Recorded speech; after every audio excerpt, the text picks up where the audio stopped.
నిర్వహించిన విద్యార్థులు. ముఖ్య అతిథిగా పాల్గొన్న జనసేన నాయకులు చలమలశెట్టి రమేష్ బాబు. ప్రధానమంత్రి నరేంద్ర మోదీ పిలుపు మేరకు భారతీయ జనతా పార్టీ ఆధ్వర్యంలో ఎన్డీఏ కూటమి సహకారంతో బీజేపీ కృష్ణా జిల్లా సెక్రటరీ సింగవరపు భాస్కర్ గణేష్, బీజేపీ యువ మోర్చా జిల్లా ప్రధాన కార్యదర్శి ఇర్రింకి నాగ శ్రీనివాస్ నాయుడు ఆధ్వర్యంలో హర్ ఘర్ తిరంగా అభియాన్ కార్యక్రమం వైభవంగా జరిగింది.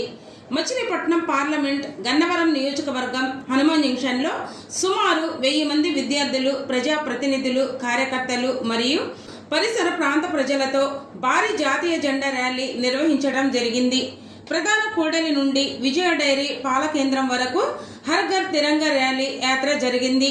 హర్ ఘర్ తిరంగా ర్యాలీ యాత్రలో ముఖ్య అతిథిగా జనసేన గన్నవరం నియోజకవర్గ ఇన్ఛార్జ్ చలమలశెట్టి రమేష్ బాబు, బీజేపీ కృష్ణా జిల్లా అధ్యక్షులు గుత్తికొండ, జనసేన కార్యకర్తలు, టీడీపీ మండల నాయకులు, కార్యకర్తలు, గన్నవరం నియోజకవర్గ ఇన్ఛార్జ్ తుంగల మురళి, జిల్లా కార్యవర్గ సభ్యులు తోట మురళి, గన్నవరం నియోజకవర్గ BJP convener Kurumaddali Phanikumar, co convener పల్నాటి విద్యాసాగర్, బీజేవైఎం జిల్లా సెక్రటరీ వీరమల్లు అభినందన, బీజేపీ మహిళా మోర్చా జిల్లా ప్రధాన కార్యదర్శి మట్టా ఝాన్సీ రాణి, లక్కం రాజు, మల్లికార్జున రాజు, రాష్ట్ర వ్యవసాయ విద్యుత్ సెల్ కన్వీనర్, బీజేపీ మండల పార్టీ అధ్యక్షులు జింక నలగామరాజు, అన్నపురెడ్డి చంద్రశేఖర్ రెడ్డి, గన్నవరం మండల అధ్యక్షులు ఆలపాటి ప్రసాద్, విజయవాడ రూరల్ మండల అధ్యక్షులు senior journalist Lions global president తాడి రంగారావు మరియు ప్రజాప్రతినిధులు పాల్గొనడం జరిగింది.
స్వాతంత్ర సమర యోధులకి